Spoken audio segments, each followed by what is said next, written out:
You're watching Revelation, the program with a biblical perspective. To follow on from the previous program, we will now see part 2 of the 3-part series of Ian McCormack's testimony. The young man who was stung by the deadly box jellyfish, and he was pronounced dead by the hospital doctors. They tied a tag on his toe and placed him in the morgue. But he then found himself first in hell, and then later he was standing before the living God. Ian did not believe in either heaven or hell before this experience, but he now testifies about these places because God gave him his life back in order to encourage us that there is life after death, and there is a new heaven and a new earth which God has prepared for those who believe, just as promised in the Bible book of Revelation chapter 21. Be encouraged. I thought, well, maybe there is a God. If there is, who is he? I've seen thousands of them. Everyone thinks their God's the right one. And when you're dying, you'd like to know who it is, you know. You don't want to back a loser. Not if you're a gambler. No. So I'm lying here thinking, I don't know. If there is a God, who could he possibly be? I lay there and said, God, I don't even know if you're real. I don't even know if you can hear me. But if you can, I'd have no idea what to pray. You know what I mean? Could you please help me to pray if you can hear me? As I lay there, words began to appear in front of my eyes.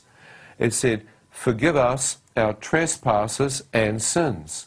As I saw those words, I thought, how on earth could God forgive me? I mean, it's too late. You know what I mean? And I lay there and I thought, nah, God couldn't forgive me. I've done too many things wrong. I feel like a hypocrite even trying to ask that. My mother started saying in this vision, son, pray from your heart. I thought, from my heart is like stone. You could strike a match on it. I said, God, I don't know if you could forgive me. I don't even know if there's anything soft left in my heart. But if you can, I sincerely ask you to forgive me of all my sins. Please forgive me. As I said that, the words disappeared in front of me. More words appeared. Forgive those who have trespassed and sinned against you. I thought that means forgive other people. I could do that. I'm not a vindictive person by nature. God, I can forgive anyone, no worries. No matter what people have done to me, I forgive those that have sinned against me. As I said that, the face of the Indian taxi driver appeared in front of me. I thought, what on earth is this man doing here? The voice said, will you forgive this man for pushing you out of his taxi tonight and leaving you for dead on the side of the road? I thought, no, you must be joking. Not forgiving him. I mean, I was furious with that guy. And the next minute, the Chinese guy's face appeared in front of me. I thought, what on earth is he doing here?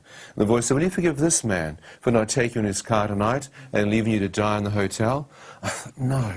As I saw both of these men's faces, I thought, who on earth is this voice? Who am I speaking to? Who's talking to me? These words, my mother called them the Lord's Prayer. Am I speaking to God or something? Is he actually talking to me? I lay there and thought, I don't want to forgive these men. I thought, man, this stuff could be real.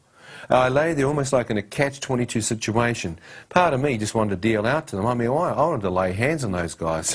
not in a theocratic way. Yeah, not like the priest would do, you know, God bless you, my son. My hands are going up around his throat, man. Like, you have a problem breathing. Yes. Don't worry, man. Be happy. You know what I mean? I strangled them. I mean, I'm lying here dying, and I've got two men's faces before me. So this is where the rubber meets the road. This couldn't be just some mumbo-jumbo Santa Claus and the Tooth Fairy stuff. This could be real. I lay there and thought, God, I don't want to forgive them. But God, if you can forgive me of all the stuff I've done wrong in my life, and I don't know how you do it, but if you can somehow forgive me for the people I've hurt, I'll forgive these men. I'll never touch them. I'll never lay my hands upon them. I let them go. Their faces instantly disappeared. Fresh words. Thy will be done on earth as it is in heaven. I thought, that's God's will. I've done my own will for 24 years. You know, I'm independent, self-sufficient. I said, God, I don't know your will, but it appears as only a miracle will spare my life at this point. God, if you are real and you can hear me, I give my will to you. I surrender my life to you. I will try and follow you all the days of my life. As if I come through this, as I prayed that, the entire Lord's Prayer appeared. You know, Our Father, which art in heaven. As I prayed it, I understood each letter. It's like I understood for the first time in my life that I was talking to God in this prayer. An amazing peace settled upon me, and I knew as best I knew how, should there be a God, you know what I mean, and he was real, I'd try to make peace with him. You know what I mean? And as I prayed that prayer, the ambulance seemed to stop. You ever been in a car accident where everything goes into like slow motion? Yeah.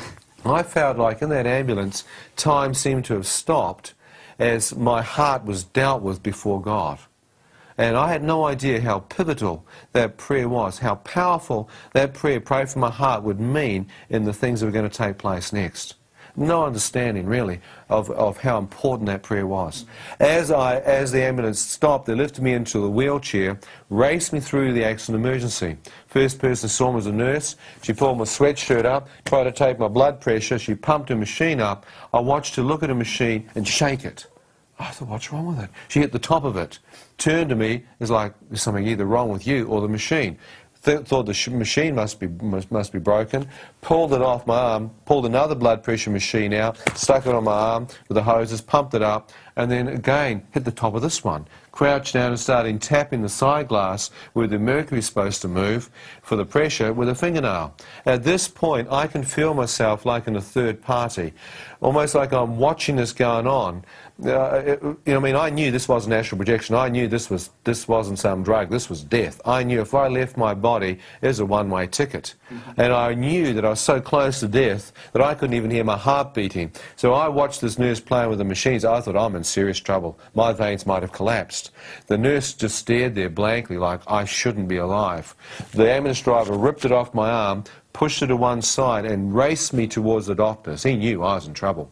As the ambulance driver raced me towards the doctors, the first doctor didn't even look at me. He's got his head down and went, "Quel âge est-il? Où la habite?" In French, he's asking me how old I am and where I live. And I'm thinking, well, hurry up and look at me, son. Otherwise, I'm not going to be here. Who cares about my address? I'm gone. As he looked up, I thought he speaks French. Perhaps he's not good in his English. I looked at the older doctor to his left. He wasn't looking at me either. He stared up because there was such a silence in the room. As he looked into me, I locked onto his eyes and said, "Sir, I am nearly dead. I've been stung by 5 envisage jellyfish. I need antitoxins now. I'm nearly dead."